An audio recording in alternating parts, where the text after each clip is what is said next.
తాకట్టులో ఉన్న బంగారాన్ని విడిపించి ఆ రోజు ఆన్లైన్ ధరకే కొంటుంది కొమ్మూరి గోల్డ్. నమస్కారం, నేను మీ జాహ్నవి. ప్రస్తుతం మనం ఎవరితో ఉన్నామో తెలుసా? కలియుగ నారద మహాముని, ప్రవచన వాచస్పతి, వేద వేదాంగ పారంగతులు, త్రిభాషా సహస్రావధాని, భాగవతోత్తములు, అభినవ సుఖబ్రహ్మ, ప్రణవ పీఠాధిపతి, పూజ్య గురువులు బ్రహ్మశ్రీ వద్దిపర్తి పద్మాకర్ గురువు గారితో దాదాపుగా సంవత్సరం తర్వాత మళ్ళీ నాకు ఈ అవకాశం దక్కింది. సో దక్కడమే ఆలస్యం. ఖచ్చితంగా మరి ఎంతో చక్కగా ప్రజల కోసం, ప్రజాహితం కోరి, ప్రజల శ్రేయస్సు కొరకు ఎంతో అద్భుతమైన విషయ పరిజ్ఞానాన్ని ఎప్పటికప్పుడు గురువుగారు అందిస్తూ ఉంటారు కదా. మరి మనం కూడా చక్కటి అంశాలని ప్రతి ఒక్కటి డీటెయిల్గా గురువుగారి మాటల్లో తెలుసుకుందాం. నమస్కారం గురువుగారు. చాలా చాలా చాలా సంతోషం గురువుగారు. దాదాపుగా సంవత్సరంన్నర తర్వాత మళ్ళీ నాకు ఈ అవకాశం దక్కింది. నిజంగా ధన్యురాలని. థ్యాంక్ యూ సో మచ్ ఈ అవకాశం ఇచ్చినందుకు. అయితే గురువుగారు, ఇప్పుడు వెంటనే వారాహి గుప్త నవరాత్రులు ప్రారంభమవుతున్నాయి. మరి ఈ వారాహి నవరాత్రుల విశిష్టత ఏమిటి? వాటిని ఏ విధంగా జరుపుకోవడం అందరికీ మంచిదంటారు? ఓం సర్వచైతన్య రూపాం తాం ఆద్యాం విద్యాంచ ధీమహి బుద్ధిం యా నః ప్రచోదయాత్ సృష్టౌ యా సర్గరూప జగదవన విధౌ పాలినీయా చ రౌద్రీ సంహారే చాపి యస్య జగదిదమఖిలం క్రీడనం యా పరాఖ్య పశ్యంతి మధ్యమాథో తదను భగవతి వైఖరీ వర్ణరూప సాస్మద్వాచం ప్రసన్నా విధిహరిగిరిచారాధితాలంకరోతు. అమ్మవారి గురించి అడిగారు కాబట్టి అమ్మకి నమస్కారం చేసుకుందాం. వారాహి అనే పేరుతోటి అమ్మవారు రెండు శక్తులుగా మన పురాణాల్లో మంత్రశాస్త్రాల్లో కనపడుతున్నది. అందులో ఒకటి సప్తమాతృకలలో ఒకటి. మాతృకలు అంటే తల్లి రూపంలో మనల్ని రక్షించువారు. అందులో వరుసగా ఈ వారాహి, మాహేంద్రి, చాముండ వీళ్ళంతా కూడా సప్తమాతృకలు. బ్రాహ్మి, మాహేశ్వరి, కౌమారి, వైష్ణవి, వారాహి, మాహేంద్రి, చాముండ ఈ ఏడుగురిని ఏమంటారు? సప్తమాతృకలు అంటారు. అందులో వారాహి అని ఒక మాతృక ఉన్నది. ఈవిడ మనందరికీ తల్లి. ఈ రూపంలో మనల్ని చాలా ప్రేమగా చూస్తుంది. గృహాన్ని ఇవ్వడం కోసం ప్రత్యేకంగా ఆవిడ ఆవిర్భవించింది. గృహం అంటే రెండు రకాలు, కొంచెం స్పష్టంగా అందరికీ అర్థమయ్యేలా చెప్పుకుందాం. మన శరీరాన్ని గృహం అంటారు. ఏమంటారు? గృహం. ఇదం శరీరం కౌంతేయ క్షేత్రమిత్యభిధీయతే అని కృష్ణుడు కూడా చెప్పాడు. ఇదొక క్షేత్రం, ఇదొక మందిరం. అసలు ఇల్లు అంటూ ఉంటే కదా అందులో మనం ఉంటాం. మన శరీరం అనే ఇంట్లో ఆత్మ అనేటటువంటి ఒక జీవి ఉన్నాడు. కాబట్టి శరీరాన్ని గృహంతో పోల్చారు. ఇది కాకుండా శరీరం ధరించాక మనం ఉండడానికి 4 గోడలు, తలుపులు, కిటికీలు ఉన్నటువంటి ఇల్లు ఒకటి కావాలి. ఈ రెండు ఇచ్చి, అంటే ఇటు శరీరము ఇచ్చి, ఆ శరీరంతో ఉన్నవాడు సుఖంగా బ్రతకడానికి కావలసిన ఇల్లు ఇచ్చి రక్షించడం కోసం ఆవిర్భవించిన దివ్యశక్తి వారాహి. ఇక రెండవసారి ఆ తల్లి మరొక రూపంలో కూడా ఆవిర్భవించింది. ఆవిడే వారాహి అనే పేరుతో లలితా పరాభట్టారికకి సేవ చేసే అమ్మవారు.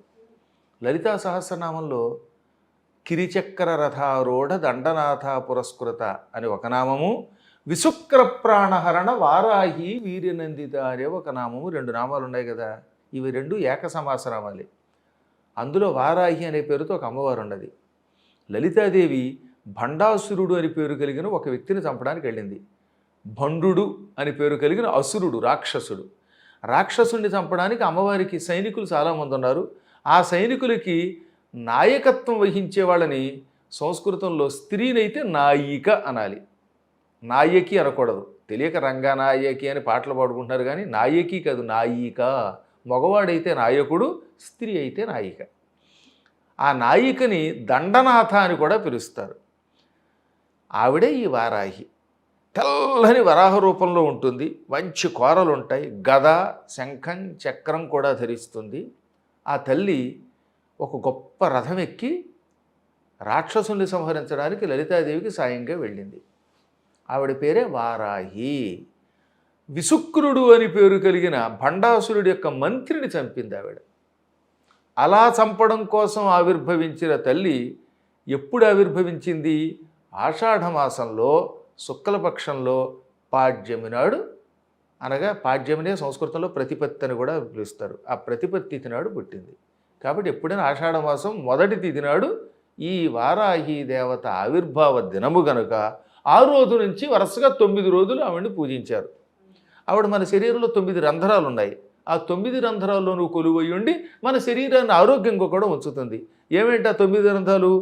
కళ్ళు 2, ముక్కు రంధ్రాలు 2, చెవి రంధ్రాలు 2, అవునా? ఇటో చెవి ఇటో చెవి. అక్కడ ఎన్ని అయ్యాయి? 3 రెళ్ళు 6. నోరు 7వది. మలమూత్ర స్థానాలు ఒక 2. అక్కడికి 9 రంధ్రాలు అన్నమాట. మళ్ళీ ఇంకోసారి గుర్తుపెట్టుకోండి. ముక్కులు, కళ్ళు, చెవులు 3 రెళ్ళు 6, 7 నోరు, 8 మూత్రస్థానం, 9 మలద్వారం.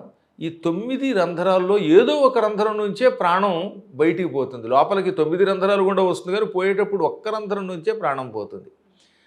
ఈ నవరంధ్రాలను ఆవిడ ఆక్రమించుకొని వీటిని కాపాడుతూ బతికున్నంత వరకు ఆరోగ్యాన్ని ఇస్తూ, ఈ నవరంధ్రాలతో కూడిన శరీరం కొంచెం సుఖంగా ఉండడానికి గృహాదులు ఇస్తూ, ఇంట్లో ఉన్న భార్యాభర్తల మధ్యలో ఐకమత్యం ఇస్తూ, కావలసిన ధనము వస్త్రాలు సమకూరుస్తూ రక్షిస్తుంది. అలా రక్షించే తల్లి అన్నమాట వారాహి.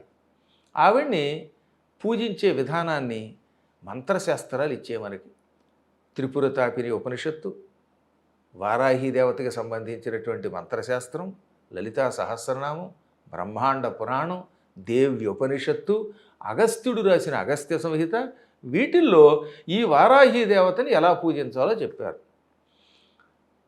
ఆషాఢమాసంలో పాడ్యమి మొదలుకొని 9 రోజుల పాటు అమ్మవారిని పూజించాలి. పూజించేటప్పుడు పాడ్యమి నాడు తెల్లవారుజామున లేవాలి, సూర్యోదయానికి ముందు లేవాలి. పూర్వం అందరూ అలా లేచేవారు. ఇప్పుడంటే వాట్సాప్లు, సీరియల్స్ వచ్చాక రాత్రి 12 దాకా మెలకుగా ఉండి వాటిని చూసి కళ్ళు వాచిపోవటం వల్ల పొద్దున్న పెందలాళ్లే 10ంటికి లేస్తున్నారు. అలా లేవకుండా కాస్త తెల్లవారుజామున లేచి తలారా స్నానం చేసి విభూతి ధరించి, లేదా సంప్రదాయం వైష్ణవ సంప్రదాయం అయితే ఊర్ధ్వపుండ్రాలు ధరించి, ఆ 2 లేకపోతే ఒకవేళ బొట్టైనా పెట్టుకుని అమ్మవారిని పూజించాలి. అమ్మవారికి వారాహి రూపంలో ఉన్నటువంటి పటం కానీ విగ్రహం కానీ పెట్టుకోవాలి. అవి కాకుండా ఇంకా నిష్ఠగా ఉపాసించాలనుకుంటే శ్రీచక్రం పెట్టుకోవాలి. ఎవరైనా పెట్టుకోవచ్చు స్వామి? ఎవరైనా. విధవా సధవా చాపి అని అగస్త్యుడే చెప్పాడు. అనగా విధవలు చెయ్యొచ్చు, భర్త లేనటువంటి వాడు. విధవ, ధవ అంటే భర్త అమ్మాయి.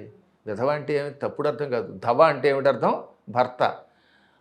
ధవుడు లేడు కనుక భర్త వెళ్ళిపోయాడు కనుక విధవ, వెళ్ళిపోయిన భర్త గలవాడు, వికల్పమైన ధవుడు గలవాడు అని అర్థం. అందుకంటే లేదు, భర్త గారు పోయారు, ఆవిడ విధవ అన్నారు. సధవ, భర్త కలిగిన ఆవిడ. వాళ్ళు ఎవరైనా చెయ్యొచ్చు. పెళ్ళైన వాళ్ళు, పెళ్ళి కాని వాళ్ళు, వృద్ధులు, పొడుచువాళ్ళు అందరూ చేయొచ్చు. నాలాంటి పొడుచువాళ్ళు చేయొచ్చు, మీలాంటి ముసలాళ్ళు ఎవరైనా ఈ వ్రతానుష్ఠానం చేసుకోవచ్చు.